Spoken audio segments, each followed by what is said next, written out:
दोस्तों मैं सत्यम मिश्रा और आप देख रहे हैं टीचिंग लर्नर्स का यूट्यूब चैनल। दोस्तों बीपीएससी फेज सेकंड से एनआईए से डीलेड होगा बाहर की या शामिल रहेगा दोस्तों। और बीपीएससी ने क्या कुछ कहा एनआईए से डीलेड को लेके, इसके बारे में इस वीडियो में चर्चा करने वाला दोस्तों।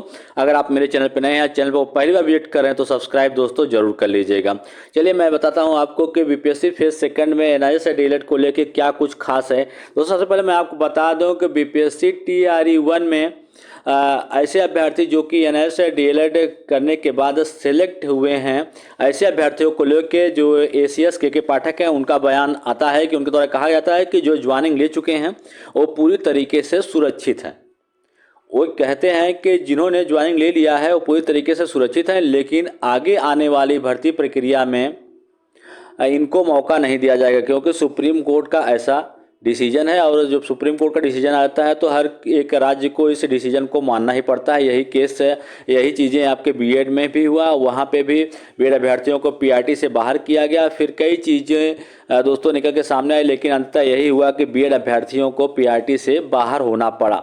तो वही चीज़ बीपीएससी के द्वारा भी कह दिया गया है कि एनआईए से डीएलएड के वे भी अभ्यर्थी जिन्होंने, देखिए दोस्तों, ACS के पाठक ये कहते हैं कि जिन्होंने ज्वाइनिंग ले लिया है वो पूरी तरीके से सुरक्षित हैं, लेकिन बीपीएससी की तरफ से एक नोटिस जारी होता है उसमें एडमिट कार्ड के लिए। उसमें कहा जाता है कि जो 2017 से पहले के एनआईए से डीएलएड हैं वो पूरी तरीके से सुरक्षित हैं या वे सेफ हैं, और आगे के जो हैं वे बीपीएससी कह सकते हैं कि पीआरटी से बाहर हैं। दोस्तों ये चीज़ें निकल के सामने आए। कह सकते हैं कि आगामी आने वाली भर्ती जो भी प्रक्रिया है उसमें से भी एनआईए से डीएलएड जो है पूरी तरीके से बाहर रहने वाला है, ऐसा बीपीएससी का कहना है।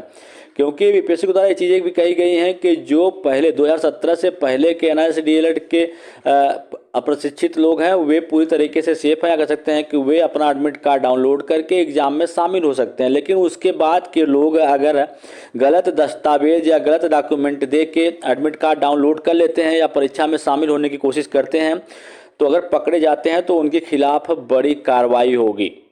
गलत दस्तावेज दोस्तों अगर आप जमा कर देते हैं तो बड़ी कार्रवाई का मतलब ये है कि बीपीएससी के थ्रू होने वाली किसी भी भर्ती प्रक्रिया में आप 5 साल तक शामिल नहीं हो पाएंगे।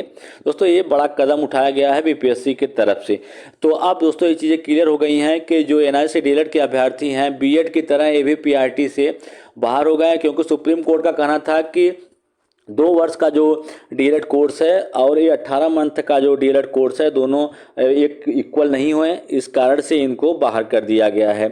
और रही बात है कि एनआईए से डीएलएड करके जो अभ्यर्थी या कह सकते हैं कि जो बच्चे शिक्षक के तौर पे सिलेक्ट हुए हैं उनको भी लगातार बाहर करने की जो मांग है दोस्तों लोगों के द्वारा उठाई जा रही। कह सकते हैं कि डीएलएड के अभ्यर्थियों के द्वारा ही इस चीज़ का मांग किया जा रहा है कि एनआईए से डीएलएड से जब बाहर कर दिया गया, सुप्रीम कोर्ट का डिसीजन आ चुका है और इनको बाहर कर दिया गया है, तो इनको फिर क्यों नियुक्ति में या कह सकते हैं कि इनको प्रक्रिया में आगे बढ़ाया जा रहा है। इनको दोस्तों बाहर कर देना चाहिए, ठीक है।